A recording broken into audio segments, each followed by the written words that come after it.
The unlink command removes the link on an item, for example, an assembly, a part, or a shape. This is a one-way operation which is worth noting. You can't simply relink items once you've unlinked them, other than deleting the second item and creating a new linked copy. In this example here, we have two linked shapes. So as you can see, when one is selected, the other linked copy highlights purple. And because it's linked, when we change one, the other will update as well. We could also have two linked parts. Here I'll link this entire part using the triball, and now we have two separate parts that are linked. So not only will the holes now be linked, but the part sizes will be linked too. We can also have linked assemblies. So if we right click here and assemble something like that, and then we link this assembly over to here. Now if we add a new item to this assembly, for example, we drag and drop out or we right click, drag and drop out and drop a block onto here, you can see it's right now it's not in the assembly. If we drag it into the assembly, it will now be it's actually in this assembly, which is why it looks a bit strange. We'll actually drag it out of there and we'll drag it into this top assembly. And now you can see it's showing in both.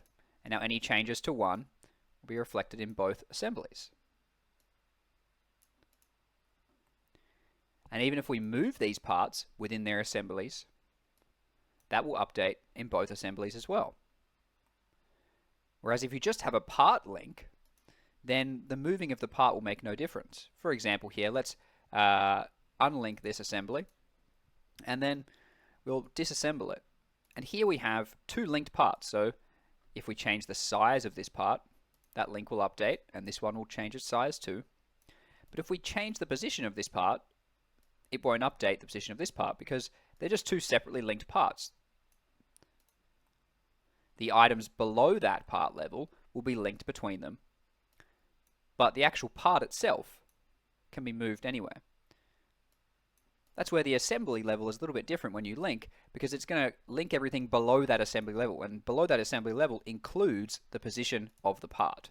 So two linked assemblies will also include the positioning of the parts inside those assemblies.